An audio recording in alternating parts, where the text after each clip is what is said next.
A sala estava fria.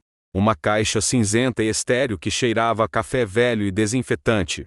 A única cor vinha da pequena janela retangular, que mostrava uma nesga do céu de São Paulo a escurecer. Eu estava sentada a uma mesa de metal, com as mãos pousadas na superfície fria, a tentar impedi-las de tremer. Do outro lado, um delegado chamado Melon olhava para mim com olhos cansados e pacientes. Ele não tinha levantado a voz nenhuma vez. Não precisava. O silêncio na sala era mais alto do que qualquer grito. Senhora Mendes, disse ele, com a voz grave. Sei que isto é difícil, mas precisamos que nos conte tudo mais uma vez. Desde o início. Engoli em seco. A garganta seca como pó. O início. Parecia ter sido há uma vida inteira. Noutro mundo. Com outra eu. Onde? Onde é o início? Sussurrei. Ele inclinou-se ligeiramente para a frente, a sua expressão suavizando-se um pouco.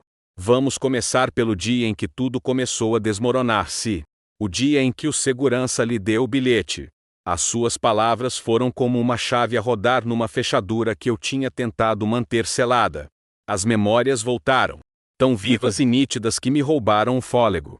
O cinzento frio da sala de interrogatório dissolveu-se, substituído pelo brilho quente e âmbar do átrio de um arranha-céus no final da tarde. O ar dentro do edifício era fresco e controlado.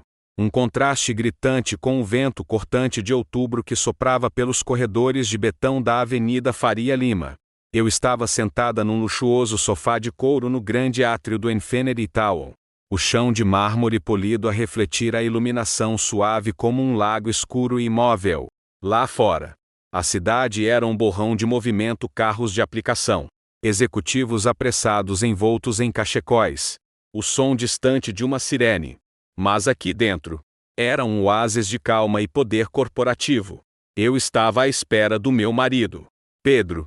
Tínhamos um plano adorável, simples e doméstico. Íamos comprar um presente de aniversário para a nossa filha, Júlia. Ela ia fazer 14 anos dentro de uma semana, e o seu coração estava decidido por um telemóvel novo. O Pedro, sempre um pai dedicado, tinha prometido que sairia mais cedo do trabalho para o escolhermos juntos. Ele era diretor financeiro sênior numa grande empresa de investimentos que ocupava 3 andares deste gigante de vidro e aço. O seu mundo era de números, negócios de alto risco e escritórios de canto com vistas deslumbrantes da cidade. O meu mundo era ele. E a Júlia. Verifiquei as horas no meu telemóvel. 16h45. Ele desceria em breve. Percorri um feed de notícias, a ler as manchetes pela metade. A minha mente já a imaginar o rosto da Júlia, quando visse o presente. Ela era uma boa miúda. Inteligente. Engraçada. Com a perspicácia do pai e a minha natureza mais cautelosa. Ela idolatrava o Pedro. Para ela, ele era um herói. Um gigante que podia resolver qualquer problema e endireitar o mundo. Suponho que, para mim, ele também era. Um movimento no canto do meu olho chamou a minha atenção. Era um dos seguranças, a fazer a sua ronda lenta e deliberada. Era um homem mais velho, provavelmente nos seus 60 e poucos anos, com um bigode grisalho bem aparado e olhos castanhos gentis e firmes. Já o tinha visto inúmeras vezes quando vinha encontrar-me com o Pedro. Trocamos acenos de cabeça educados. Talvez um boa tarde discreto, mas nada mais. Ele fazia parte da engrenagem silenciosa e eficiente do edifício, como os elevadores ou os bebedouros. O nome dele era Arthur. Lembrei-me pelo crachá. Mas desta vez, ele não se limitou a acenar e a continuar o seu caminho. Mudou de rumo, caminhando diretamente para o sofá onde eu estava sentada. Parou ao meu lado. Olhei para cima. Uma centelha de surpresa a percorrer-me. O seu rosto estava gravado com uma expressão estranha.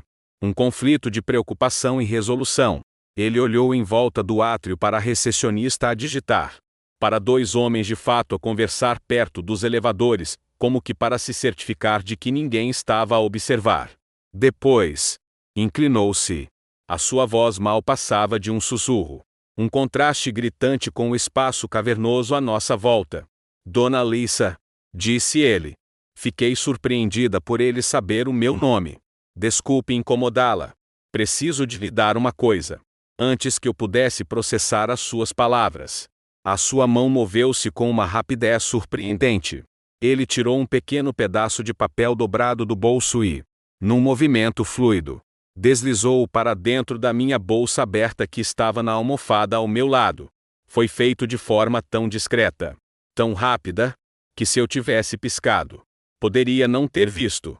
É sobre o seu marido, acrescentou, a sua voz ainda mais baixa agora, os seus olhos a recusarem-se a encontrar os meus. Leia quando chegar a casa. Por favor. Não aqui. O seu tom era tão grave que me enviou um arrepio pela espinha, que não tinha nada a ver com o ar-condicionado. Abri a boca para fazer uma pergunta, para exigir uma explicação, mas ele já se estava a endireitar, a virar-se e a retomar o seu posto junto à entrada principal, como se nada tivesse acontecido. Ele ficou ali, de costas direitas, as mãos cruzadas atrás das costas. A imagem de um guarda estoico e impassível. Permaneci congelada no sofá, o meu coração a martelar contra as minhas costelas. O que foi aquilo? O que poderia um segurança ter para me dizer sobre o Pedro que fosse tão secreto, tão urgente, que ele tivesse de me passar como um espião num filme antigo? Olhei para a minha bolsa. O bilhete estava lá dentro. Um objeto minúsculo e invisível que de repente parecia tão pesado como um tijolo. Parecia pulsar com uma energia perturbadora. Um alarme silencioso que eu não conseguia desligar. O meu primeiro instinto foi tirá-lo e lê-lo ali mesmo, para satisfazer a curiosidade frenética que agora me consumia. Mas as palavras do seu Arthur ecoavam na minha mente. Não aqui. Por que não aqui? O que poderia estar naquele bilhete que fosse demasiado perigoso para ser lido neste espaço público? Examinei o átrio novamente. Era o mesmo de antes. Mas agora tudo parecia diferente. Os homens de fato. A recepcionista. As pessoas a passar de repente. Todos pareciam potenciais observadores. Senti uma picada paranoica na nuca. Como se estivesse a ser vigiada. Os 15 minutos seguintes foram os mais longos da minha vida. Tentei voltar ao meu telemóvel, mas as palavras no ecrã dançavam diante dos meus olhos. A minha mente era um carrossel de perguntas frenéticas. O que poderia o seu Arthur saber sobre o Pedro? Eles nem sequer interagiam. O Pedro trabalhava no 42º andar. Tinha a sua própria suíte executiva, uma secretária, uma equipa de subordinados. O seu Arthur ficava aqui embaixo, a verificar identificações e a abrir portas. Mas os seguranças veem tudo. Eles são os olhos e ouvidos invisíveis de um edifício. As pessoas falam à frente deles, como se eles não estivessem lá. Eles ouvem conversas sussurradas nos elevadores. Testemunham saídas tardias. Veem quem entra e sai quando o resto da cidade está a dormir. O que teria este homem quieto, de olhos gentis, visto? Tentei recordar as últimas semanas, à procura de qualquer sinal de que algo estava errado com o Pedro. Ele parecia normal. Saía para o trabalho por volta das 8. Chegava a casa por volta das 7. Às vezes ficava até tarde.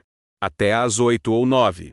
Se houvesse um relatório importante para entregar ou uma reunião com os escritórios no estrangeiro. Aos fins de semana, passávamos tempo com a Júlia. Íamos para a casa de praia dos meus pais no Guarujá, ou tínhamos tardes preguiçosas na cidade. Ele era o mesmo Pedro atencioso e amoroso que eu conhecia há 16 anos. Talvez um pouco mais cansado, um pouco mais estressado. Mas isso era de esperar na sua área de trabalho. Era verdade. No entanto, no último mês, mais ou menos, as noites tardias tinham se tornado mais frequentes. Ele culpou a revisão anual do orçamento, as auditorias de final de trimestre. Eu aceitei sem questionar. Já tinha acontecido antes. Mas agora, com aquele bilhete a queimar um buraco na minha bolsa, uma semente de dúvida começou a brotar. E se aquelas noites tardias não fossem sobre trabalho? Finalmente, o som do elevador soou e as portas abriram-se. Lá estava ele. Pedro caminhou na minha direção, um sorriso caloroso no rosto. Estava vestido com um fato cinzento carvão perfeitamente talhado. A sua pasta numa mão. Mesmo no final de um longo dia. Ele parecia impecável. A sua gravata ainda perfeitamente atada. Olá, meu amor, disse ele. A sua voz suave e familiar, enquanto se inclinava para me beijar na bochecha. Desculpa a espera. Tive de assinar os últimos documentos. O seu perfume era um aroma subtil e limpo que eu conhecia tão bem. Pronta para ir mimar a nossa princesa? Forcei um sorriso. Mas pareceu rígido e pouco natural no meu rosto. O bilhete na minha bolsa parecia uma traição. Senti que estava a esconder-lhe algo. Quando a terrível verdade era que ele poderia ser quem me estava a esconder algo. Sim, claro, disse eu, levantando-me e ajeitando o meu casaco. Vamos. Caminhamos em direção às portas de vidro. Ao passarmos pela mesa da segurança, não pude deixar de olhar para o seu Arthur. Ele estava sentado, focado em alguns papéis, e nem sequer levantou o olhar quando passamos. Foi como se a nossa troca de alguns minutos antes nunca tivesse acontecido. Como se ele não tivesse acabado de colocar uma pequena bomba de papel no meio da minha vida. No carro, o Pedro ligou o rádio e começou a falar sobre os diferentes modelos de telemóvel que eram populares entre os adolescentes. Ele tinha feito a sua pesquisa, lido críticas, comparado especificações técnicas. Era tão típico dele. Meticuloso. Preparado. Eu ouvia com meio ouvido, acenando e murmurando em concordância nos momentos certos. A minha mente estava noutro lugar. Estás calada esta noite, comentou Pedro quando paramos num semáforo vermelho. Ele estendeu a mão e colocou-a no meu joelho. O seu toque, normalmente uma fonte de conforto, agora parecia uma marca a ferro. Está tudo bem? Sim. Só um dia longo no trabalho. Menti. As palavras soaram estranhas na minha boca. O meu dia tinha sido absolutamente rotineiro. Eu era contabilista numa pequena empresa de material de escritório. A coisa mais excitante que tinha acontecido foi a máquina de café ter sido consertada. Mas eu não podia dizer-lhe a verdade. Não podia dizer: o segurança do teu escritório acabou de me dar um bilhete secreto sobre ti. E estou apavorada com o que possa dizer. Queres adiar as compras? Perguntou ele. A sua voz cheia de preocupação genuína. Podemos ir amanhã. Ou este fim de semana. Não. Não. Respondi rapidamente. Está tudo bem. A Júlia está tão entusiasmada. Não podemos adiar. A verdade era que eu precisava da distração. Precisava de fazer alguma coisa. Qualquer coisa. Para impedir que a minha mente entrasse em pânico. A ida à loja da Apple foi um exercício de autocontrolo. Demorou quase 2 horas. Navegamos pelo espaço luminoso e lotado, enquanto o Pedro interrogava os vendedores com 1000 perguntas sobre cada modelo. Ele comparou preços, características, planos de garantia. Em qualquer outro dia, a sua meticulosidade ter-me-ia irritado ligeiramente. Eu tê-lo-ia provocado, dizendo-lhe para escolher um. Mas esta noite, eu estava grata pelo atraso. Deu-me tempo para pensar, para tentar preparar-me para o que quer que estivesse à minha espera em casa. Eventualmente, escolhemos um telemóvel. O Pedro insistiu em comprar a garantia estendida e uma capa protetora. Depois, paramos num pequeno café para um jantar rápido. A Júlia tinha um grupo de estudos à noite e só chegaria a casa às 9. Por isso tínhamos tempo. Durante as saladas, o Pedro falou sobre os nossos planos para as férias. Ele queria ir para Bariloche, alugar uma cabana nas montanhas. Falou de como a Júlia iria adorar. De a ensinar a fazer snowboard. De noites acolhedoras junto à lareira. Olhei para ele, para este rosto bonito e familiar do outro lado da mesa, e tentei ver por trás dele. Estávamos juntos há 16 anos. Conhecemo-nos na faculdade. Casamos logo após a formatura. Eu pensava que sabia tudo sobre ele. Cada sinal nas suas costas. Cada pequeno hábito. Cada insegurança escondida. Mas agora, pela primeira vez, eu não tinha a certeza. Seria tudo isto uma representação? Seria o homem a planear uma viagem de esqui em família o mesmo homem que estava secretamente a planear uma nova vida, num novo apartamento com outra pessoa? O pensamento era tão monstruoso, tão absurdo, que quase me ri. Este era o Pedro. O meu Pedro. O homem que segurou a minha mão quando a Júlia nasceu. Que chorava no final de filmes tristes. Que ainda me fazia o pequeno almoço na cama no meu aniversário. Ele não podia ser capaz de um engano tão profundo e calculado. Ele simplesmente não podia. Tens a certeza que estás bem? A voz do Pedro interrompeu os meus pensamentos, trazendo-me de volta ao café iluminado. Mal tocaste na tua comida. Olhei para o meu prato. A salada de frango grelhado estava quase intacta. Acho que não estou com muita fome. Murmurei. Deve ser da mudança de tempo. Ele estendeu a mão sobre a mesa e cobriu a minha com a sua. A sua pele era quente. O seu aperto firme e reconfortante. Um toque que eu conhecia a metade da minha vida. Talvez também precises de umas férias. Disse ele suavemente. Tens trabalhado muito. Uma onda de culpa invadiu-me. Eu estava a ser ridícula. Estava a deixar que as ações bizarras de um estranho, um segurança, envenenassem a minha mente contra o meu próprio marido. E se o bilhete não fosse nada? Talvez o seu Arthur tivesse visto o Pedro esquecer-se das chaves ou deixar cair um documento, e estivesse apenas a ser excessivamente dramático. Tinha de haver uma explicação simples e inocente. E, no entanto, eu não conseguia livrar-me do nó frio de pavor no meu estômago. Por que o segredo? Por que o aviso para ler em casa? Quando chegamos, a Júlia já estava à espera, praticamente a saltar de antecipação. Ela ouviu a chave na fechadura e encontrou-nos à porta. Compraram? Compraram? Perguntou ela, os seus olhos largos e brilhantes. O Pedro, a desempenhar o seu papel, apresentou a elegante caixa branca com um floreio teatral. A Júlia guinchou de alegria, atirando os braços à volta de nós os dois num abraço apertado. A hora seguinte foi um borrão feliz de atividade, enquanto ajudávamos a configurar o novo telemóvel, a transferir os seus contactos e a instalar as suas aplicações favoritas. Ela estava no paraíso, a tirar fotografias de tudo para testar a câmera, a enviar mensagens aos amigos para se exibir com o seu novo brinquedo. Por volta das 10, ela finalmente foi para o seu quarto, a agarrar o seu novo tesouro. O Pedro ligou a transmissão vertical, acomodando-se no sofá para ver as notícias da noite. Vou tomar um duche, anunciei, a minha voz a soar surpreendentemente firme. Mas em vez de ligar a água, tranquei a porta da casa de banho atrás de mim e encostei-me a ela. O meu coração a bater descontroladamente. A minha mão tremia enquanto eu metia a mão na bolsa e tirava o pedaço de papel dobrado. Era uma folha simples, arrancada de um caderno de espiral. A caligrafia era um pouco trêmula. As letras formadas com um sentido de urgência, como se o escritor estivesse nervoso ou apressado. Desdobrei-o e comecei a ler. Cara Dona Alissa, peço desculpa por me intrometer assim na sua vida, mas a minha consciência não me permite ficar em silêncio. Sou segurança neste edifício há 5 anos e já vi muitas coisas.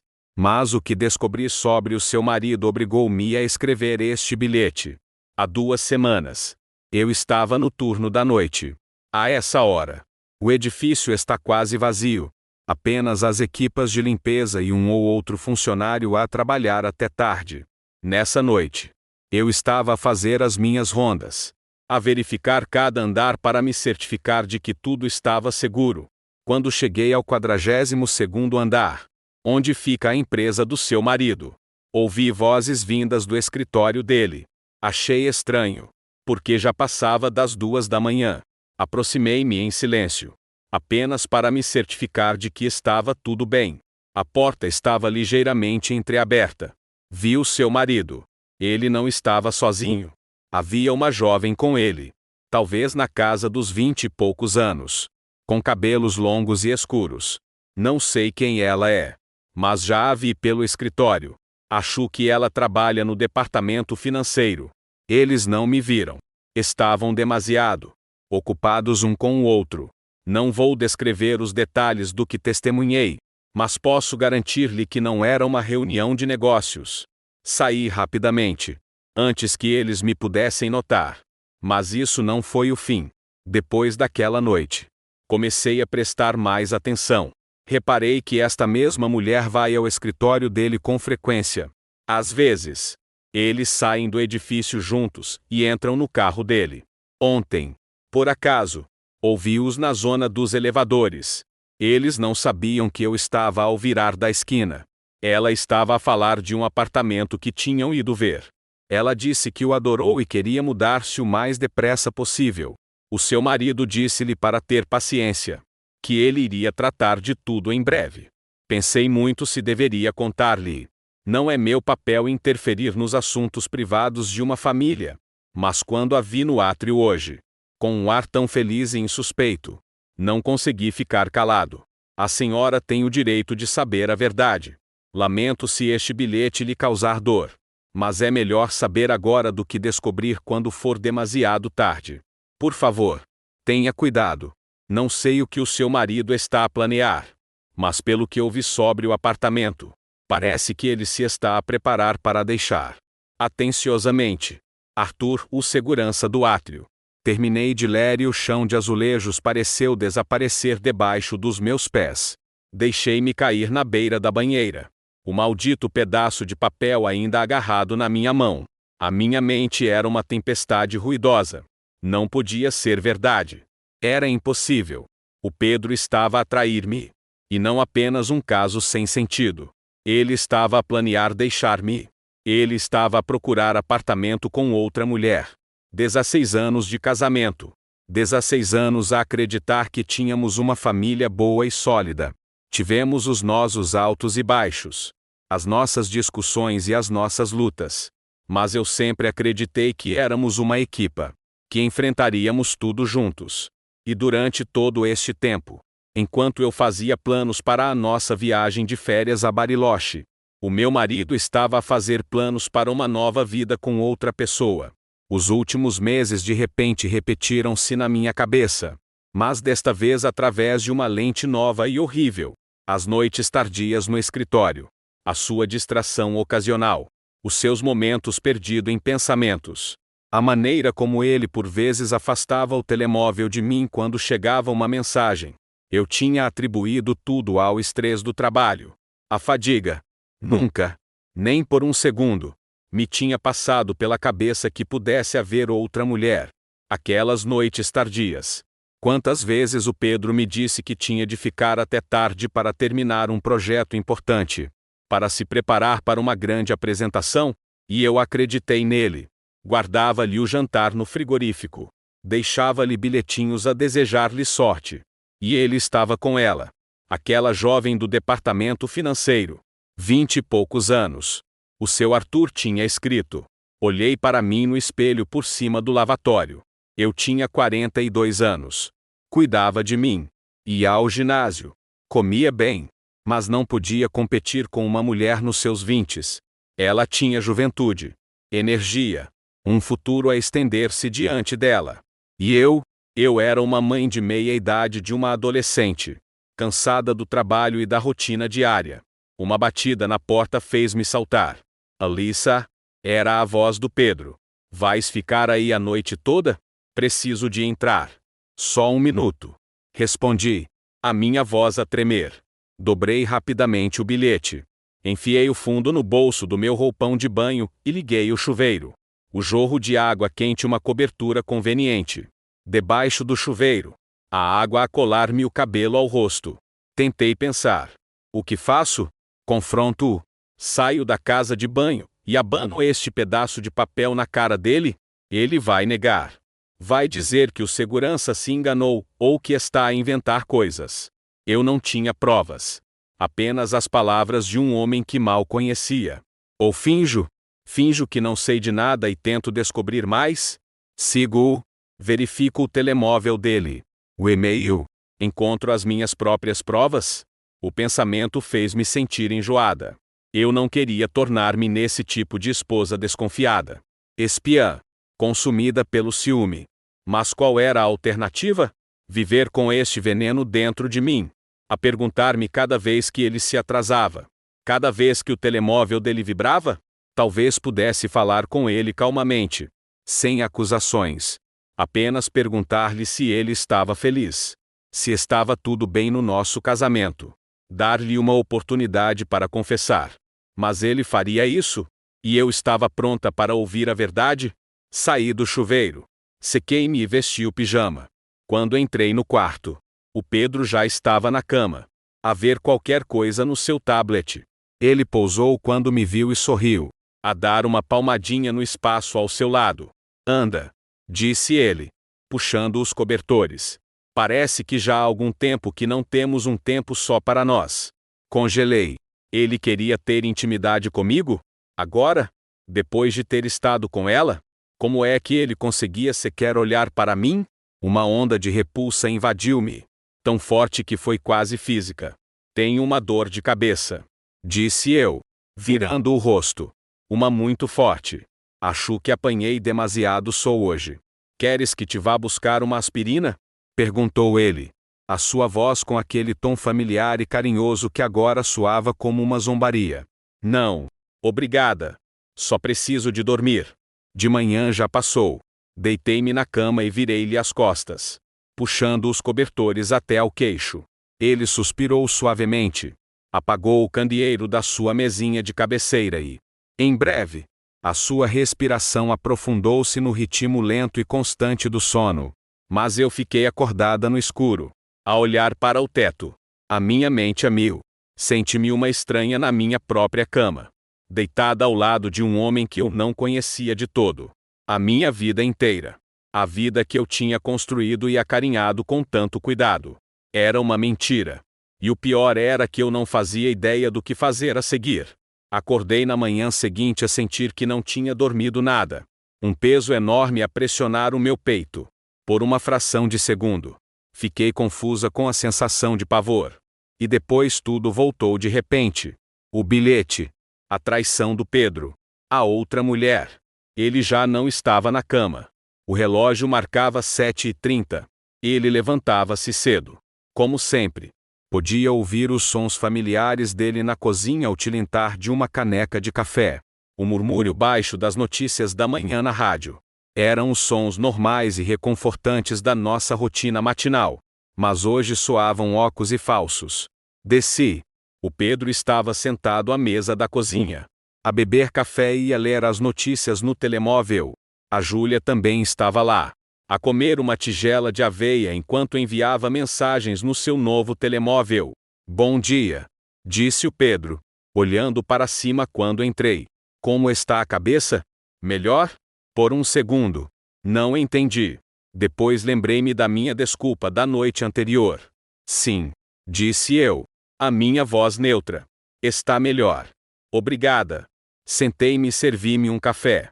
As minhas mãos tremiam ligeiramente. Rezei para que ninguém reparasse. Olhei para o Pedro. Olhei mesmo para ele, a tentar ver para além da fachada familiar. Ele parecia o mesmo de sempre. Calmo, composto, ligeiramente preocupado com os seus próprios pensamentos. Mãe, posso ir à casa da Lúcia depois da escola? Perguntou a Júlia. Precisamos de trabalhar no nosso projeto de biologia. Claro, querida. Respondi automaticamente. Só não chegues muito tarde. A Júlia terminou o pequeno almoço. Deu-me um beijo rápido na bochecha e correu para cima para se arranjar. O Pedro e eu ficamos sozinhos. O silêncio parecia pesado. Normalmente, conversaríamos sobre os nossos planos para o dia. Partilharíamos pequenas notícias. Hoje, não consegui ter uma conversa de circunstância. Vou chegar tarde outra vez esta noite, disse o Pedro, a terminar o seu café. Reunião com alguns potenciais investidores. Pode demorar. Uma reunião com investidores? Ou um encontro com a sua amante? Olhei para o rosto dele, a tentar lê-lo, mas era uma máscara perfeita e impenetrável. A que horas achas que chegas a casa? Perguntei, a tentar soar casual. Não tenho a certeza. Talvez 9 de dezembro. Não esperes por mim para jantar. Como qualquer coisa no escritório. No escritório. Com ela. Imaginei-os no seu espaçoso escritório, a partilhar sushi para levar, a rir, a tocar-se. Formou-se um nó na minha garganta. Ele levantou-se, veio até mim e beijou o topo da minha cabeça. Era o mesmo ritual que ele realizava todas as manhãs há 16 anos. Hoje, o seu toque fez-me arrepiar a pele. Adeus, meu amor. Tenha um bom dia, disse ele. E depois foi-se embora. Fiquei na cozinha, a olhar para o meu café frio. Devia estar a preparar-me para o trabalho, mas não conseguia mover-me. A minha mente estava consumida por um pensamento: o que ia eu fazer? E então, uma ideia tomou forma. Uma ideia arriscada e assustadora. Como o Pedro ia chegar tarde, eu teria a oportunidade perfeita. Eu iria ao prédio do escritório dele esta noite. Eu esperaria. Eu veria esta mulher por mim mesma. Eu precisava de saber quem ela era. Precisava de ver o rosto da pessoa que estava a ajudar o meu marido a destruir a nossa família. Eu precisava de certezas. Não podia continuar a viver neste limbo, neste inferno de suspeita e dúvida. O plano era perigoso. O Pedro podia ver-me. Teria de inventar uma desculpa. Mas a necessidade de saber era mais forte do que o medo. Esta noite, decidi, eu descobriria a verdade. Por mais feia que fosse. O meu dia no trabalho foi uma existência fantasma. Sentei-me à minha secretária, rodeada por folhas de cálculo e faturas. O mundo familiar dos números que geralmente me trazia uma sensação de ordem e controlo. Mas hoje, as colunas de números eram apenas rabiscos sem sentido. O meu corpo estava presente, mas a minha mente estava a quilômetros de distância, estacionada num carro do outro lado da rua de um arranha-céus, à espera que o sol se pusesse. Desempenhei as minhas funções em piloto automático. Respondi a e-mails. Gerei relatórios e até consegui uma conversa breve e coerente com o meu chefe sobre uma auditoria pendente. Uma colega, a Carla, passou pela minha secretária à tarde. Olá, Alissa, disse ela, encostando-se à parede do cubículo. Estás bem? Pareces estar a 1 milhão de quilômetros de distância. Forcei um sorriso que parecia que ia partir-me a cara. Estou só cansada. Não dormi bem esta noite. Nem me digas. Suspirou ela. Acho que esta é a altura do ano em que a cidade inteira fica sem energia. Ela conversou por mais alguns minutos sobre os seus planos para o fim de semana antes de seguir em frente. Fiquei grata quando ela saiu. Não conseguia suportar a pretensão de normalidade por muito mais tempo. Cada tique do relógio no ecrã do meu computador era uma contagem decrescente. 15, 16, 17, às 6 em ponto. Saí do computador. A sair mais cedo? Gritou a Carla enquanto eu pegava no meu casaco. Ela ficava sempre pelo menos até às 7. Tenho um compromisso, disse eu vagamente, sem ousar olhar para ela. A viagem para o centro da cidade foi tensa. O trânsito estava intenso com pessoas a voltarem para casa. Um rio de luzes traseiras vermelhas a fluir em direção aos subúrbios. Mas eu ia contra a corrente. De volta ao coração da cidade. Em direção ao lugar onde a minha vida tinha começado a desmoronar-se. Encontrei um lugar para estacionar numa rua lateral com uma vista clara da entrada do prédio do Pedro. Desliguei o motor e o silêncio súbito pareceu ensurdecedor. E então, esperei. Os minutos transformaram-se numa hora. E depois mais. Observei multidões de pessoas a saírem pelas portas giratórias do prédio, homens e mulheres, em trajes de negócios elegantes.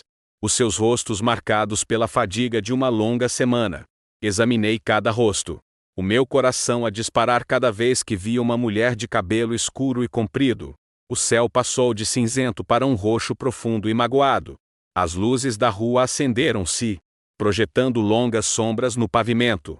Senti um arrepio que se enterrou fundo nos meus ossos. Um frio que não tinha nada a ver com a queda da temperatura.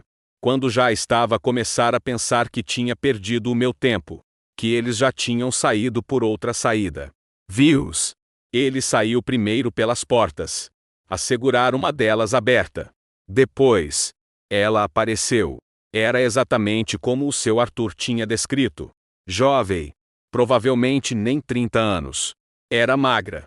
Usava um casaco preto elegante e botas de salto alto que a faziam parecer ainda mais alta.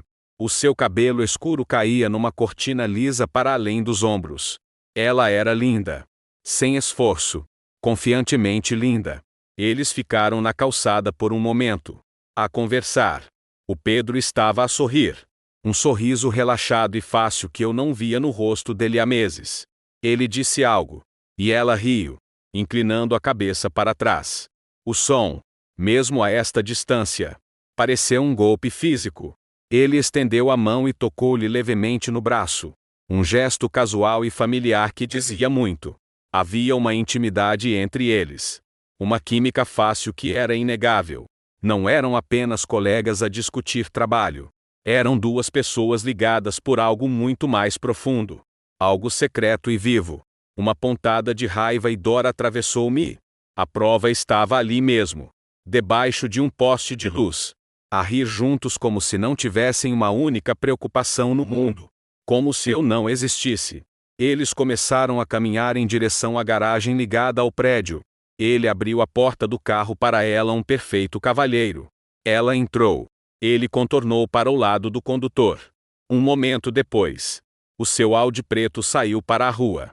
O meu corpo moveu-se antes que o meu cérebro tivesse a oportunidade de objetar. Girei a chave na ignição. As minhas mãos a tremer tanto que mal conseguia segurar o volante. Saí do meu lugar de estacionamento e segui-os, mantendo uma distância segura de 3 ou 4 carros entre nós.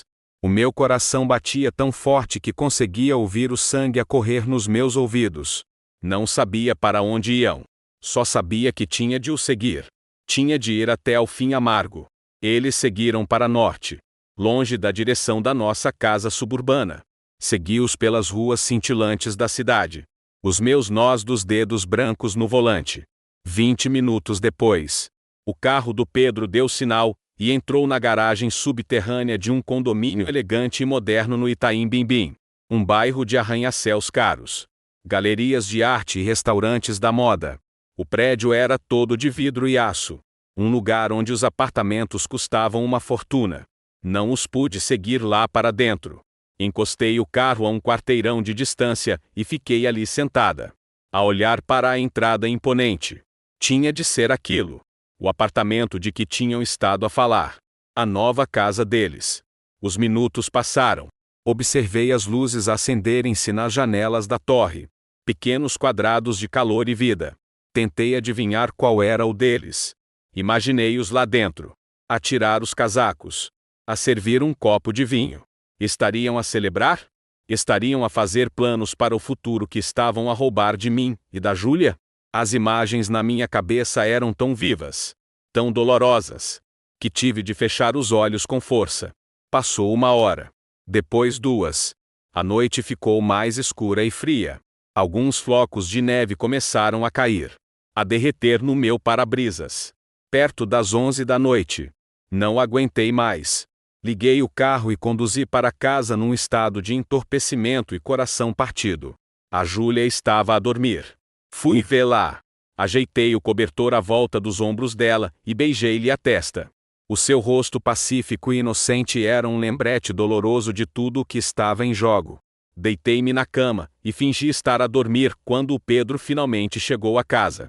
Perto da meia-noite. Ele despiu-se silenciosamente no escuro, a tentar não me acordar. Quando se deitou ao meu lado, o ar encheu-se de um cheiro que não era o dele. Era um perfume fraco mas distinto, algo floral e doce. O perfume de uma mulher. Fiquei ali, perfeitamente imóvel, de costas para ele, e sufoquei um soluço silencioso. Não havia mais dúvidas.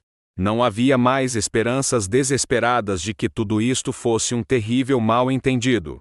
O meu marido estava a viver uma vida dupla. E, ao que parecia, a sua outra vida era muito mais real para ele agora do que a que ele partilhava comigo. Na manhã seguinte, tomei uma decisão. Eu não seria uma vítima passiva na destruição da minha própria vida. Eu era contabilista. Lidei com factos e provas. Eu iria reunir as minhas. Liguei para o trabalho a dizer que estava doente. alegando uma gastroenterite súbita. Depois do Pedro sair para o escritório e da Júlia ir para a escola, sentei-me ao meu computador portátil. As suas redes sociais estavam impecáveis, uma galeria cuidadosamente curada de eventos corporativos, fotos de família e mensagens de parabéns de colegas. Ele era demasiado inteligente, demasiado cuidadoso para deixar um rastro ali. Então, tentei uma abordagem diferente. Peguei no telefone e disquei o número principal da empresa dele. Quando a recepcionista atendeu, usei uma voz calma e profissional. Boa tarde. Gostaria de falar com alguém do seu departamento financeiro. Por favor. É sobre uma questão de auditoria externa. Claro, disse a recepcionista. Com quem gostaria de falar? Na verdade, não tenho a certeza do nome. Improvisei. Disseram-me para falar com uma das vossas analistas mais recentes. Uma jovem. Muito competente. Acredito que ela tem estado a tratar dos portfólios de investimento trimestrais. Houve uma pausa e o som de digitação. Pode ser a Valentina Moraes. Ofereceu a recepcionista. Ela está conosco há cerca de 8 meses. Muito brilhante. Valentina Moraes. O nome pairou no ar. Sim, parece ser isso. Disse eu, a minha voz não traindo nenhuma da agitação dentro de mim. Podia passar-me a chamada. Por favor? Um momento. A linha clicou. Alguns segundos depois, uma voz clara e confiante atendeu. Valentina Moraes a falar. Respirei fundo. Senhorita Moraes. Comecei a inventar uma nova mentira. Uma nova identidade. O meu nome é Cláudia Shaw. Sou consultora e gostaria de marcar uma breve reunião consigo. Preciso de um conselho especializado sobre um assunto financeiro privado. Marcamos um encontro para um café na manhã seguinte. Num café perto do escritório dela. Assim que desliguei o telefone, digitei o nome dela no Google. O seu perfil no LinkedIn apareceu primeiro. Cliquei nele. E a minha respiração ficou presa na garganta. A foto de perfil mostrava a mesma mulher que eu tinha visto na noite anterior. Jovem, bonita, a sorrir confiantemente para a câmera. Percorri a sua página. MBA pela USP. Recomendações elogiosas. Uma estrela em ascensão no mundo das finanças. Depois encontrei o seu perfil público no Instagram. Era um catálogo de uma vida glamourosa. Coquetéis com amigos em bares de rooftop. Uma viagem de fim de semana a Miami. E então, uma foto publicada há cerca de um mês fez o meu coração parar. Mostrava a Valentina de pé num cais. O oceano a estender-se atrás dela. Ao lado dela estava um homem, com o braço à volta da sua cintura. Ele estava de costas para a câmara, a olhar para a água. Mas eu não precisava de ver o rosto dele. Eu conhecia aquela postura. Conhecia a forma daqueles ombros. Conhecia a maneira como ele se mantinha de pé. Era o Pedro. A legenda dizia, o fim de semana perfeito na Bahia. Há um mês, o Pedro tinha me dito que estava num retiro corporativo obrigatório em Santa Catarina. Um fim de semana chato e cheio de trabalho. Ele até me tinha ligado, a queixar-se da comida terrível das longas sessões. Ele tinha estado na Bahia. Com ela, senti uma nova onda de enjoo. Uma náusea profunda e esmagadora. Fechei o portátil.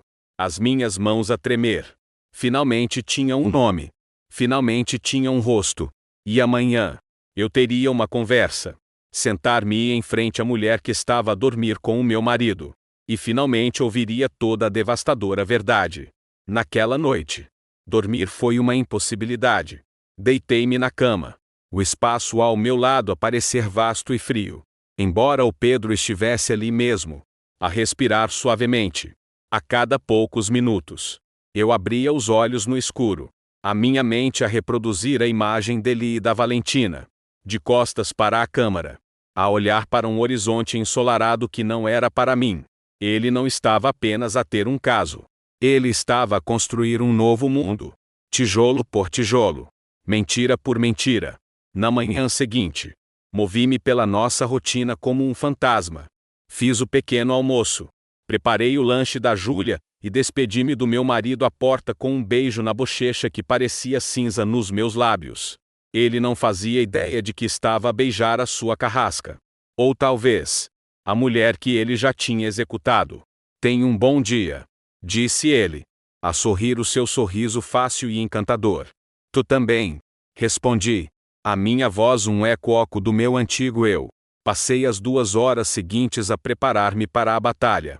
Escolhi a minha roupa com o cuidado de um general a selecionar a sua armadura, um vestido preto simples mas elegante, um blazer à medida, saltos baixos. Queria parecer confiante, profissional. No controlo, não me encontraria com a amante do meu marido com a aparência de uma dona de casa de coração partido e desleixada. Encontrá-la-ia como uma igual. O café era um lugar pequeno e chique, com paredes de tijolo à vista e o aroma rico de grãos de café torrados. Cheguei 15 minutos mais cedo e escolhi uma mesa num canto tranquilo, uma posição estratégica onde podia ver a entrada.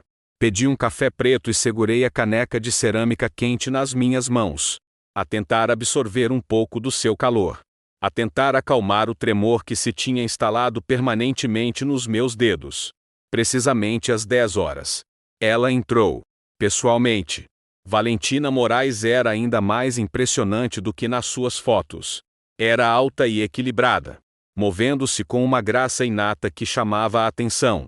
Usava um sofisticado conjunto de calças cinzentas que era profissional mas inegavelmente elegante. Ela examinou a sala e eu levantei uma mão. O seu rosto abriu-se num sorriso educado e profissional enquanto se aproximava da minha mesa. Cláudia Shaw? Perguntou ela, estendendo uma mão perfeitamente cuidada. Sim, disse eu, apertando-a. O seu aperto era firme. Por favor, sente-se. Obrigada por se encontrar comigo. Claro, disse ela, deslizando para a cadeira à minha frente. Então, mencionou um assunto financeiro privado. Tomei um gole lento e deliberado do meu café, ganhando alguns segundos para reunir a minha coragem. Era agora, o momento da verdade. Coloquei a caneca de volta no pires com um leve tilintar. Na verdade, Valentina, disse eu, a minha voz baixa mas firme. Não a chamei aqui para falar de finanças. Ela ergueu uma sobrancelha perfeitamente esculpida. Então, do que se trata? Olhei-a diretamente nos olhos, mantendo o seu olhar. O meu nome não é Cláudia Shaw. O meu nome é Alinsa Mendes. E sou a esposa do Pedro Mendes. A mudança na sua expressão foi instantânea e dramática. A cor desapareceu do seu rosto. O seu sorriso educado desvaneceu-se, substituído por uma máscara de puro choque. A sua boca abriu-se ligeiramente, mas não saíram palavras. Parecia que tinha levado uma bofetada. Eu sei sobre vocês os dois. Continuei, a pressionar a minha pequena vantagem. Recusei-me a deixar a minha voz tremer. E acho que está na hora de termos uma conversa. A Valentina ficou em silêncio por um longo momento, os seus olhos a percorrerem o café como se procurassem uma rota de fuga. Quando finalmente falou, a sua voz era um sussurro sufocado. Eu não sei do que está a falar. O Pedro é o meu chefe. Temos uma relação profissional. Um riso amargo quase me escapou dos lábios. Por favor, não me minta. Já tive mentiras suficientes para uma vida inteira. Eu vi-vos juntos. Há 2 noites. Vi-o levá-la ao condomínio no Itaim Bibi. Vi-vos entrar juntos. Ela estremeceu visivelmente. A sua compostura a desmoronar-se completamente. Estava a seguir-nos? Uma esposa tem o direito de saber onde o marido passa as noites. Contrapus. Especialmente quando ele lhe diz que está a trabalhar até tarde. Um silêncio desconfortável instalou-se entre nós. Ela olhou para a sua chávena vazia, as mãos cerradas com força no colo. Esperei, dando-lhe espaço para processar, para decidir qual seria o seu próximo movimento. Ele disse-me que estavam separados. Disse ela finalmente, a sua voz mal audível. As palavras foram dirigidas à mesa, não a mim. Ele disse que já estavam há mais de 1 ano, que estavam apenas a finalizar a papelada. Pelo bem da vossa filha. A clássica e patética desculpa de um marido infiel. Era tão clichê que teria sido risível se não fosse a minha vida que ele estava a descrever. Não, Valentina, Disse eu. A minha voz dura como gelo. Não estamos separados. Vivemos na mesma casa. Dormimos na mesma cama. Estamos a criar a nossa filha juntos. Pelo menos, era nisso que eu acreditava até há poucos dias. A sua cabeça ergueu-se e os seus olhos, agora a brilhar com lágrimas não derramadas, encontraram os meus. Eu não sabia. Sussurrou ela. E pela primeira vez, vi um vislumbre de algo para além da culpa na sua expressão. Vi confusão. Vi outro tipo de traição. Juro-lhe. Eu não sabia. Ele disse-me que era solteiro. Mostrou-me um contrato de aluguer de um pequeno apartamento onde dizia que estava a viver depois da separação. Ele disse que queria começar uma nova vida. Comigo. Então ele tinha mentido para ela também. Ele tinha construído uma realidade falsa completamente diferente para ela, apresentando-se como o homem solitário e separado, ansioso por um novo começo. A pura complexidade do seu engano era estonteante. Há quanto tempo? Perguntei. A pergunta rasgara minha garganta. Há quanto tempo estão juntos? Ela hesitou. Depois olhou para baixo novamente. 8 meses. O número atingiu-me como um soco no estômago. 8 meses.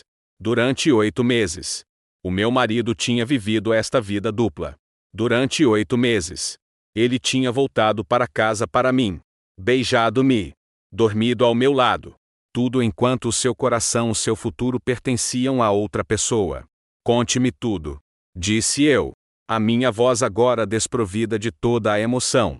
Preciso de saber tudo. E ela contou. A limpar as lágrimas com um guardanapo. Contou-me a história. Conheceram-se quando ela entrou na empresa. Ele era o seu mentor charmoso. Atencioso. Prestável. Começou com almoços profissionais, que se transformaram em bebidas depois do trabalho. Ele tinha pintado um quadro de um casamento solitário e sem amor. Queixou-se de que a sua esposa não o compreendia, que eram apenas estranhos a viver sob o mesmo teto. Ele disse que só ficavam juntos por causa da Júlia. Contou a Valentina, a sua voz embargada pela vergonha. Ele disse que não havia intimidade entre vocês há anos, que dormiam em quartos separados, que assim que a Júlia fosse para a faculdade, vocês oficializariam o divórcio. Cada palavra era mais uma volta da faca. O Pedro não me tinha traído apenas fisicamente.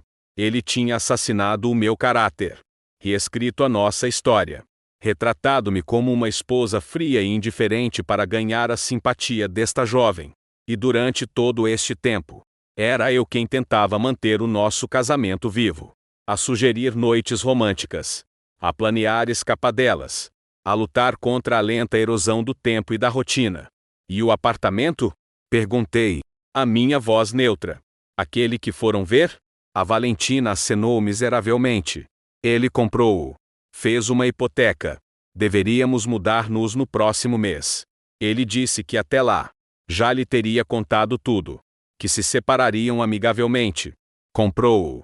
Uma hipoteca. Uma data de mudança. Isto não era apenas um caso. Era uma estratégia de saída meticulosamente planeada. Ele tinha construído a sua nova vida antes mesmo de começar a desmantelar a antiga. Olhei para esta jovem, bonita e chorosa à minha frente. Há alguns minutos. Ela era a minha inimiga. A outra. Mas agora, eu via de forma diferente. Valentina. Disse eu. E a minha própria voz surpreendeu-me com a sua calma. Eu não a culpo. Foi vítima das mentiras dele. Tal como eu. Mas agora sabe a verdade. A questão é: o que vai fazer em relação a isso? Ela olhou para mim. Os seus olhos vermelhos e cheios de um horror crescente. Ficou em silêncio por muito tempo. Depois, com uma resolução que parecia endurecer as suas feições suaves, ela disse: não posso estar com um homem que consegue mentir assim. Se ele a enganou durante 16 anos, também me enganará a mim. Uma única lágrima traçou um caminho pela sua maquilhagem. Vou acabar com isto. Hoje. Essa é a sua decisão. Disse eu, a acenar lentamente. Mas posso pedir-lhe uma coisa? Qualquer coisa. Não diga ao Pedro que nos encontramos. Ainda não. Preciso de algum tempo.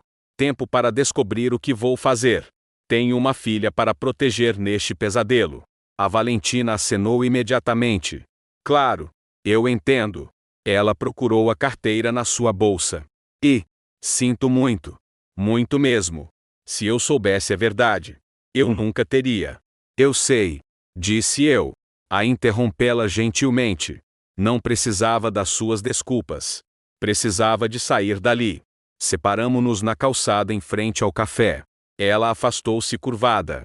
Toda a sua confiança anterior desaparecida. Entrei no meu carro e fiquei ali sentada. As mãos a agarrar o volante. Incapaz de ligar o motor. A minha mente estava em tumulto. Por um lado, eu tinha a minha confirmação.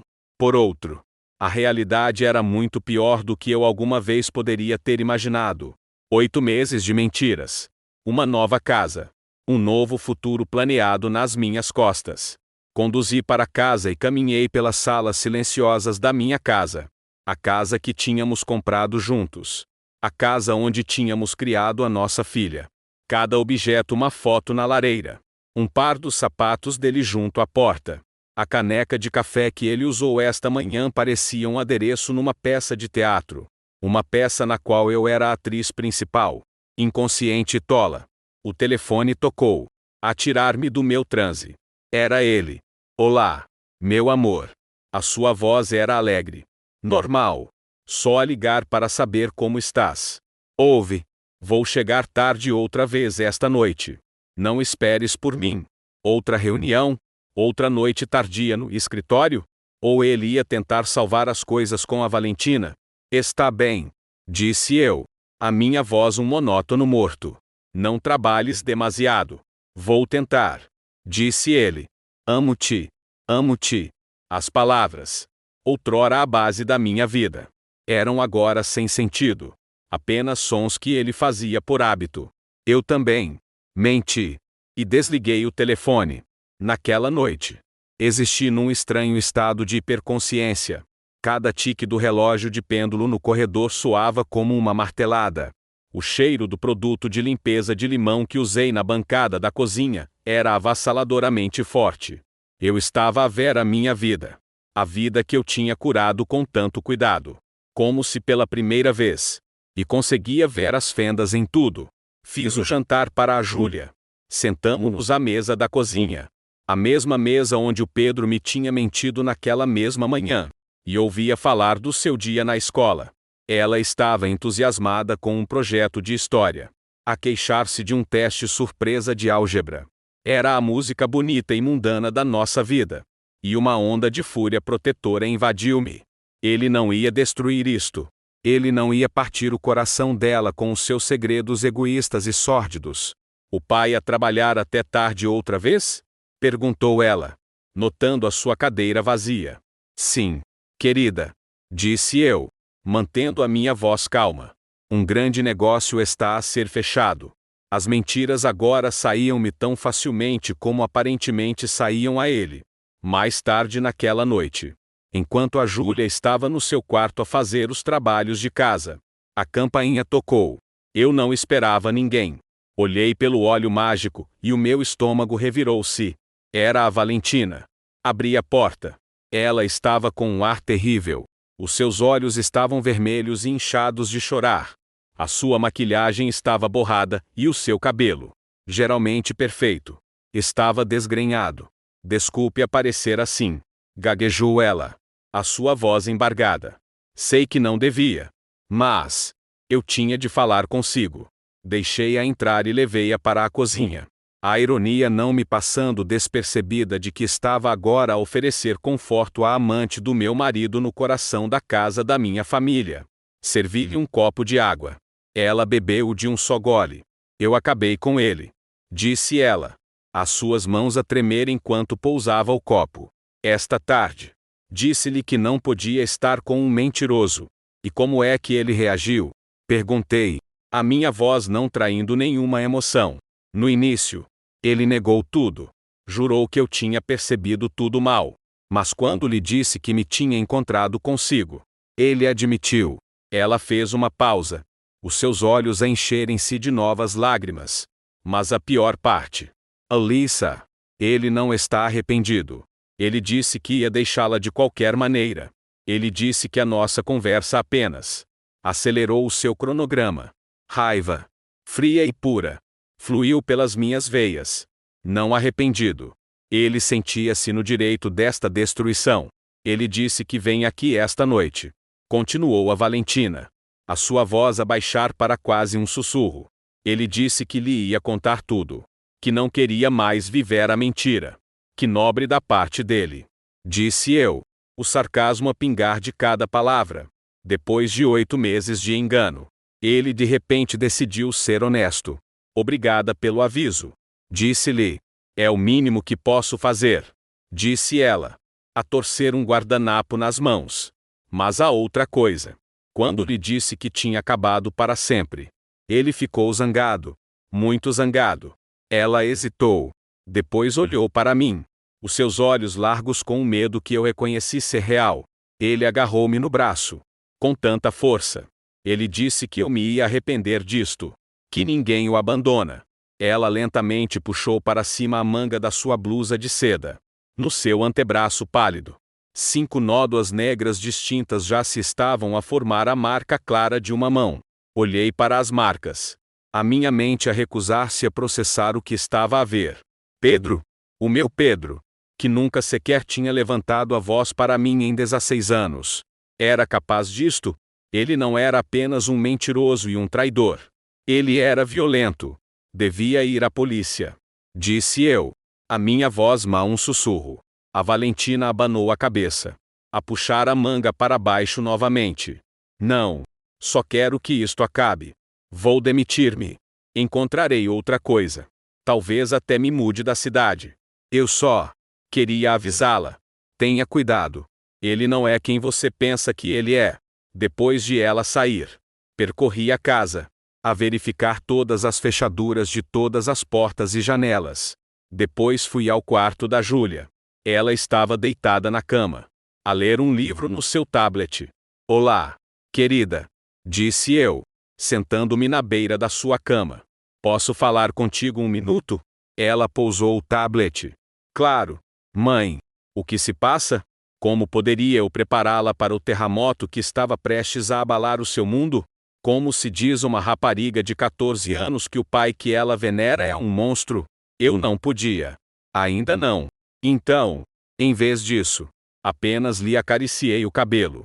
Só queria dizer-te que te amo, disse eu, a minha voz embargada. E não importa o que aconteça, estarei sempre do teu lado. Tu e eu. A sua testa franziu-se em confusão. Mãe, estás a assustar-me. O que se passa? Nada. Querida, só estou a sentir-me um pouco emotiva esta noite. Dorme um pouco. Beijei-lhe a testa e saí do quarto, fechando a porta suavemente atrás de mim. Encostei-me à parede no corredor. As fotos de família polidas a sorrirem para mim como fantasmas de uma vida que já tinha acabado. O Pedro chegou a casa pouco antes da meia-noite. Eu estava na sala de estar, a fingir que via um filme. Ouvia sua chave na fechadura. O baque suave da sua pasta no chão. O meu ritmo cardíaco disparou, mas forcei-me a manter a calma, a respirar uniformemente. Ele entrou na sala e ficou na ombreira da porta. O seu rosto era uma máscara de determinação sombria, mas também consegui ver um vislumbre de alívio nos seus olhos. O alívio de um homem que estava cansado de suster uma fachada em ruínas. Alyssa, disse ele, a sua voz neutra. Precisamos de conversar. Não me virei para olhar para ele. Apenas olhei para as imagens a piscar no ecrã. Estou a ouvir. Ele entrou mais na sala e sentou-se na poltrona em frente ao sofá. Ficou em silêncio por alguns momentos, a reunir as suas palavras. Eu sei que sabes. Começou ele.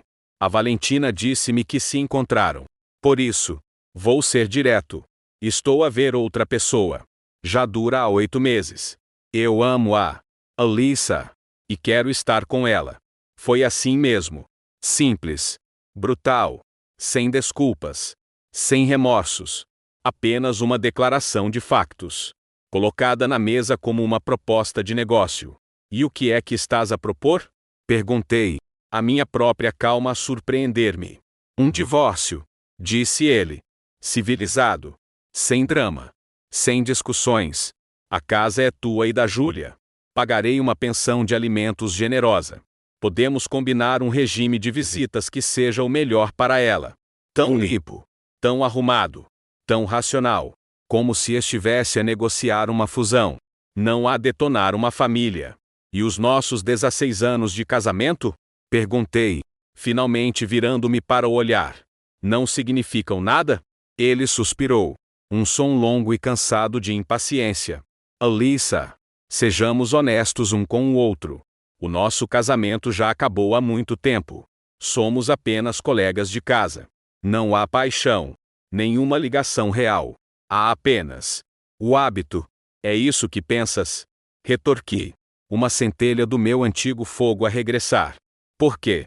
Do meu ponto de vista, o nosso casamento era muito real. Eu amava-te. Confiava em ti. Estava a fazer planos para o nosso futuro. Tu é que estavas a viver uma mentira. Eu não queria magoar-te, disse ele. E o facto de ele conseguir dizer aquilo com uma cara séria, sem um traço de vergonha, foi a coisa mais insultuosa de todas. Aconteceu, simplesmente. Conheci a Valentina e percebi o que me faltava. O que o amor verdadeiro é. Amor verdadeiro. Ele teve a audácia de usar essas palavras. Agarraste-lhe no braço? Perguntei, a minha voz perigosamente silenciosa. Deixaste-lhe nódoas negras porque ela queria deixar-te? A cor desapareceu do seu rosto. Ela disse-te isso? Ele passou a mão pelo seu cabelo perfeito. Foi um momento de raiva. Não foi por mal. Apenas perdi a cabeça. E isso devia torná-lo aceitável? Não estou a dar desculpas.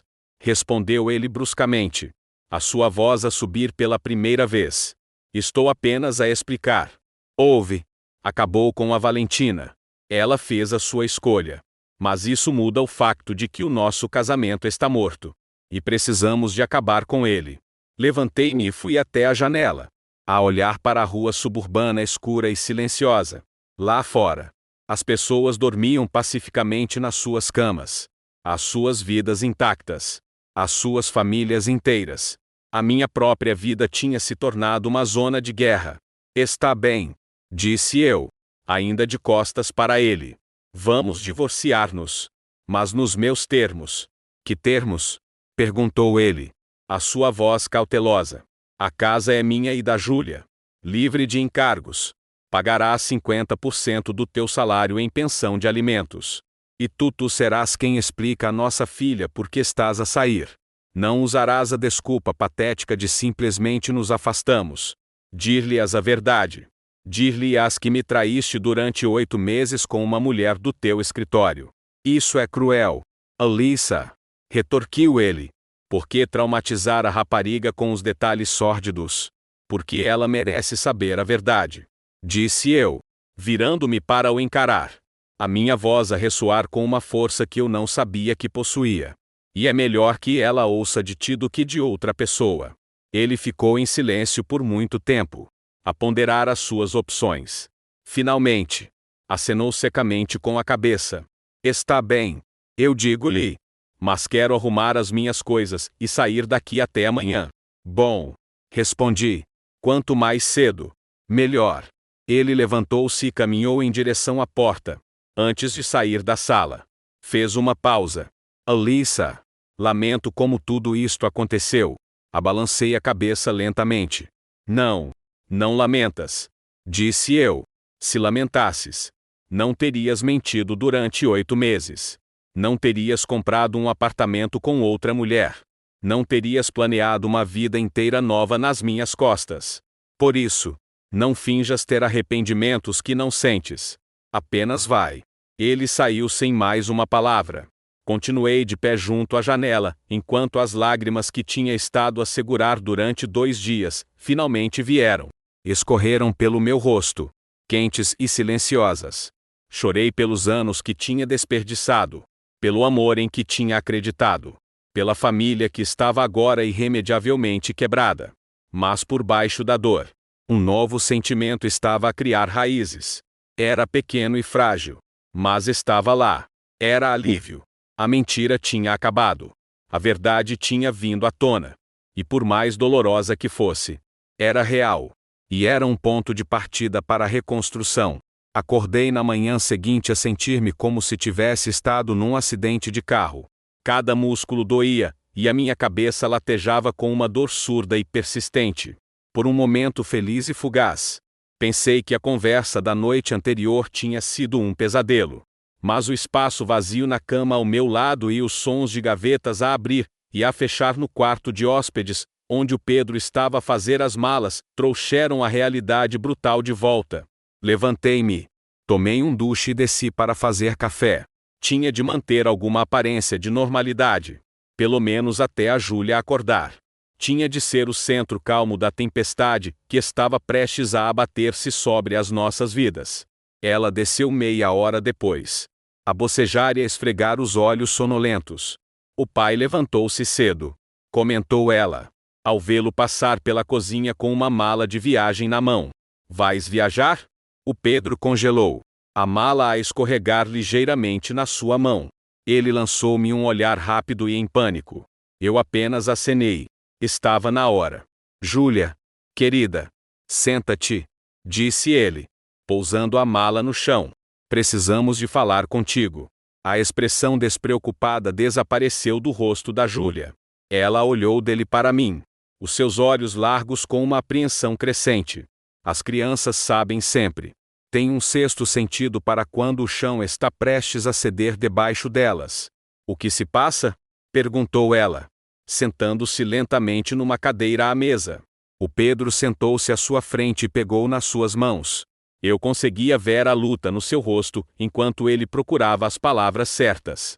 Eu fiquei junto à bancada, de braços cruzados, uma observadora silenciosa na execução da infância da minha filha.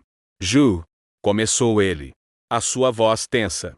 A tua mãe e eu tomamos uma decisão. Vamos divorciar-nos. A Júlia arrancou as mãos das dele como se tivesse sido queimada. O quê? Por quê? Mas vocês amam-se. Às vezes o amor não é suficiente. Querida. O Pedro começou com a frase cansada e velha. Mas eu interrompi-o. Júlia, disse eu, a minha voz clara e inabalável. O teu pai conheceu outra pessoa. Ele tem estado a vê-la há 8 meses. E ele quer ir viver com ela agora. Não conosco.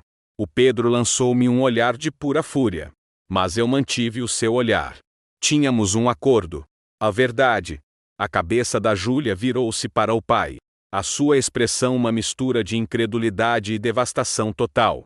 Era como se o estivesse a ver pela primeira vez. Isso é verdade. Pai, sussurrou ela. A sua voz a quebrar-se. Os olhos do Pedro caíram para a mesa. Ele não conseguia olhá-la. Sim, murmurou ele. Eu nunca planeei que isto acontecesse. Simplesmente aconteceu. A Júlia estava de pé agora, a sua voz a tremer com uma raiva que espelhava a minha. Traíste a mãe durante 8 meses, e chamas a isso algo que simplesmente aconteceu? E nós? E eu? Júlia, isto não tem nada a ver contigo, disse o Pedro, a tentar acalmá-la. Serei sempre o teu pai. Amarei-te sempre. Não te atrevas, gritou ela, lágrimas agora a escorrerem pelo seu rosto. Não te atrevas a falar-me de amor. Traíste a mãe. Traíste-me a mim. Traíste a nossa família inteira. Odeio-te. Ela virou-se e fugiu da cozinha. Um segundo depois, ouvimos a porta do seu quarto a bater no andar de cima. O silêncio que se seguiu foi espesso e sufocante. Fizeste isso de propósito, disse o Pedro finalmente, a sua voz baixa e ameaçadora. Viraste-a contra mim. Eu disse-lhe a verdade. Respondi calmamente. Foste tu que querias ser honesto. Lembras-te? Não pensei que ias simplesmente atirar-lhe isso à cara. Tão sem rodeios. E como preferias que eu o dissesse? Pedro, que o papá tem uma nova amiga especial. Ela tem 14 anos. Não 4. Mais cedo ou mais tarde, ela descobriria a verdade de qualquer maneira. Ele levantou-se e pegou na sua mala de viagem. Vou buscar o resto das minhas coisas mais tarde, quando ela se acalmar. Tentarei falar com ela. Dá-lhe tempo. Disse eu. Ela não vai estar pronta para te ouvir durante muito tempo. Ele acenou secamente e foi para a porta da frente. A minha advogada entrará em contato sobre os papéis do divórcio, disse ele. E depois foi-se embora. Ele simplesmente saiu das nossas vidas, deixando-me com os pedaços estilhaçados do coração da nossa filha. Subi e bati suavemente na porta da Júlia.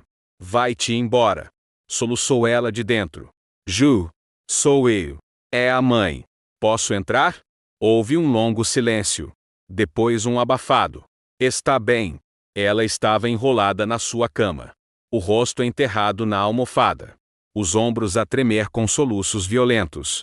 Sentei-me ao lado dela e esfreguei-lhe suavemente as costas. Mãe, choramingou ela, a virar-se para me encarar, o rosto vermelho e manchado. Como é que ele pode fazer isto? Como é que o pai pode fazer-nos isto? Puxei-a para os meus braços e abracei-a com força. Não sei, meu amor. Sussurrei-lhe ao cabelo. Não sei. Às vezes as pessoas mudam. Fazem escolhas terríveis que magoam as pessoas que deviam amar mais. Ele já não nos ama. Ele ama-te a ti. Disse eu, embora as palavras parecessem uma mentira na minha boca. O que quer que tenha acontecido entre mim e o teu pai, serás sempre a menina dele. Não o quero ver. Disse ela, a limpar os olhos ferozmente. Nunca mais. Sei que é assim que te sentes agora. E está tudo bem. Mas talvez, com o tempo. Não, insistiu ela. Ele é um traidor. Ele destruiu a nossa família. Não discuti. Ela tinha todo o direito à sua raiva, ao seu sentimento de traição. O Pedro não me tinha enganado apenas a mim. Ele tinha estilhaçado o seu mundo inteiro. O mundo seguro e estável que tínhamos construído para ela. O resto do dia, estivemos na nossa pequena bolha de dor. Liguei para a escola e disse que a Júlia não iria. Vimos filmes sem sentido. Comemos gelado diretamente do pote e choramos. No final da tarde, a minha mãe, Carolina, apareceu. Tinha-lhe ligado naquela manhã. A minha voz a quebrar-se enquanto lhe contava o que tinha acontecido. Estou a caminho. Foi tudo o que ela disse. Ela entrou. Olhou para os nossos rostos manchados de lágrimas e assumiu imediatamente o controle. Fez-nos chá. Ouviu enquanto eu contava toda a história sórdida e segurou a Júlia nos seus braços fortes e reconfortantes. Nunca confiei nele, disse a minha mãe naquela noite. Depois da Júlia ter adormecido a chorar. Ele era sempre demasiado suave, demasiado perfeito. Os perfeitos estão sempre a esconder alguma coisa. Por que é que nunca disseste nada? Perguntei, um traço de amargura na minha voz. Ela olhou para mim com os seus olhos sábios e cansados. E terias ouvido? Estavas apaixonada. Estavas feliz. Eu esperava estar errada. Uma semana depois do Pedro sair, ele tentou ver a Júlia. Ligou, a dizer que queria conversar. Explicar. A Júlia recusou. Diz-lhe que não o quero ver. Disse-me ela, com o maxilar cerrado. E não vou atender às chamadas dele. Transmiti a mensagem. Houve um longo silêncio do outro lado da linha. Estás a envenená-la contra mim?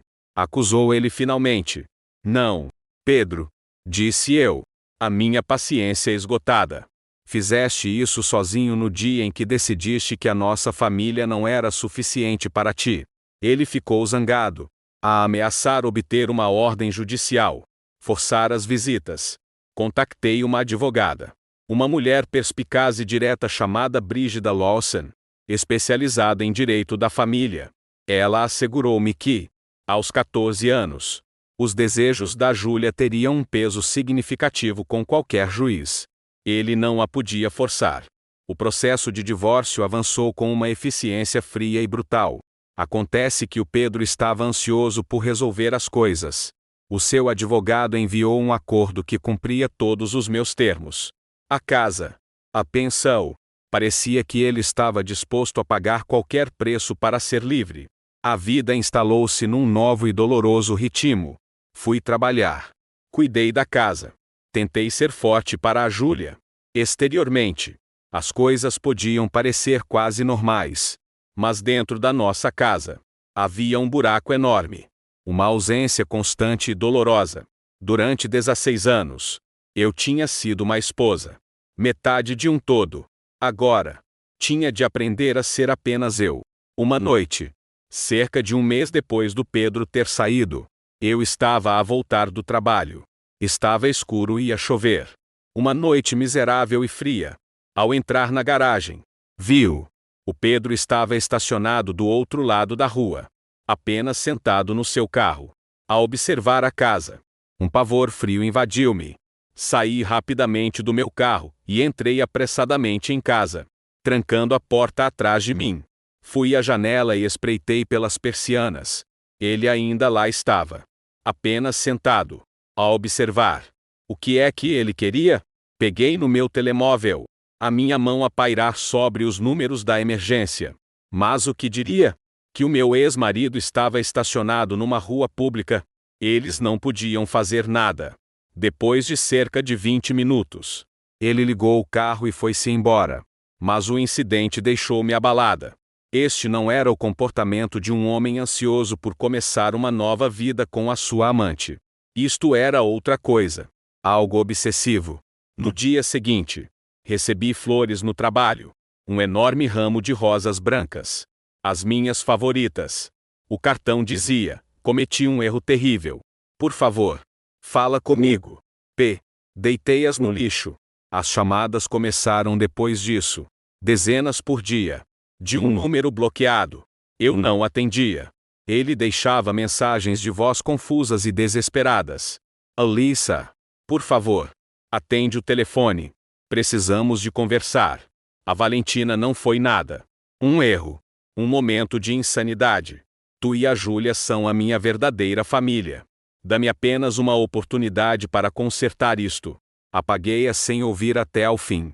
Era demasiado tarde para desculpas. O dano estava feito. A confiança estava estilhaçada. Depois, o assédio escalou. Ele apareceu na escola da Júlia, a tentar falar com ela à saída. Ela viu e correu para dentro. Aterrorizada, a escola ligou-me e tive de sair do trabalho para ir buscar. Naquela noite, pedi a Brígida que enviasse ao advogado dele uma notificação extrajudicial, a avisá-lo para se manter afastado de mim e da nossa filha. Tudo culminou numa noite fria no início de dezembro. Eu estava a conduzir para casa, a minha mente entorpecida pelo cansaço. Ao virar na minha rua, vi primeiro as luzes a piscar, vermelho e azul, a pintar a rua escura e molhada com cores aterradoras.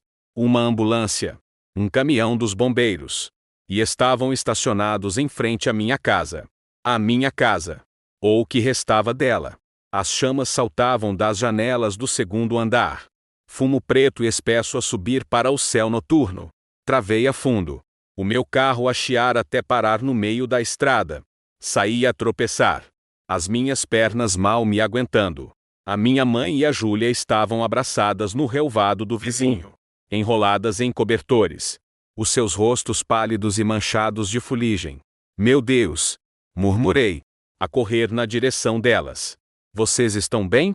O que aconteceu? A Júlia voou para os meus braços, a soluçar incontrolavelmente. O alarme de incêndio disparou. Disse a minha mãe, a sua voz a tremer mas firme. O fogo começou perto da porta da frente. Mal conseguimos sair pela parte de trás. Abracei a minha filha e olhei para o inferno que tinha sido a nossa casa. Todas as nossas memórias, as nossas fotos, as nossas vidas a transformarem-se em cinzas. E na parte mais profunda e fria do meu coração, eu sabia. Isto não foi um acidente. Esta foi a resposta dele à carta da advogada. Esta foi a sua raiva. Este era o Pedro. Se ele não podia ter a sua família de volta, então certificaria-se de que ninguém podia. Ele queimaria tudo até ao chão. As horas após o incêndio foram um borrão de luzes a piscar. O cheiro acre de fumo e o conforto frio e institucional dos cobertores da esquadra da polícia. Tivemos sorte.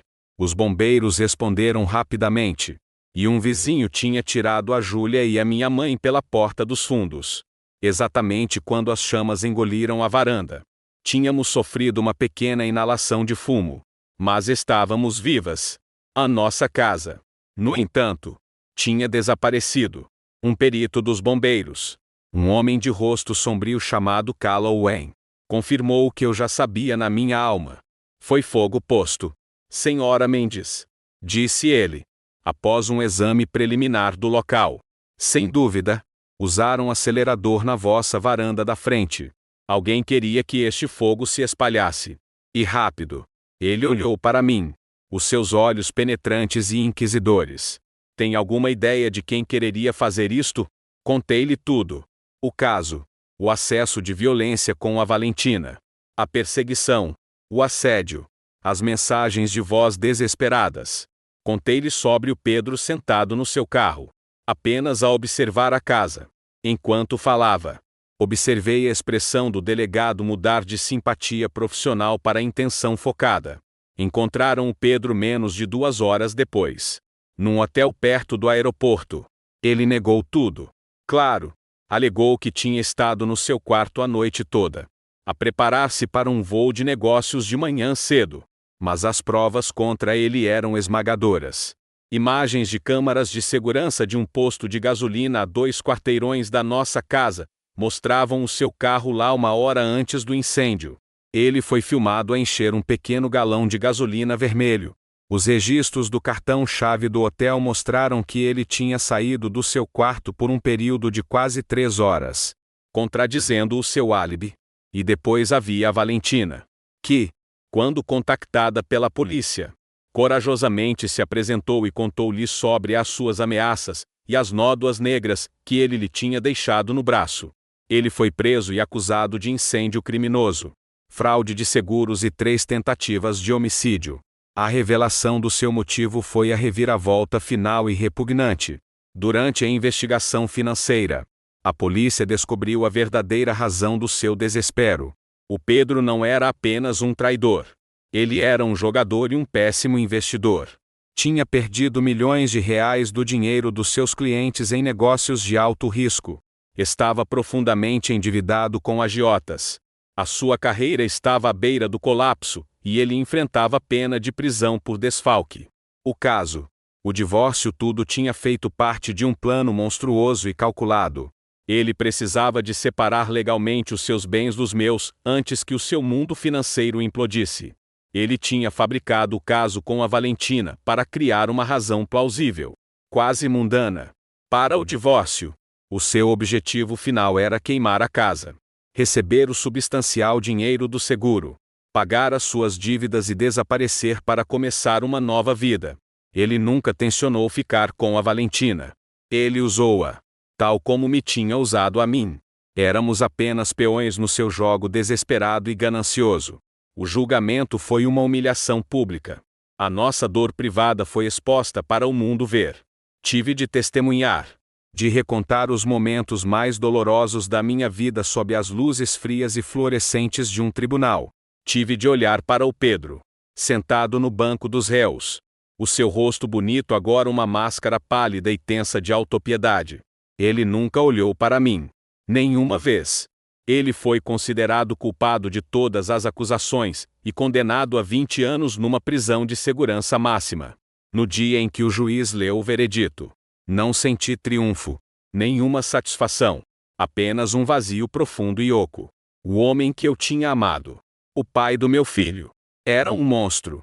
E os nossos 16 anos juntos tinham sido uma mentira construída sobre uma base de segredos e enganos.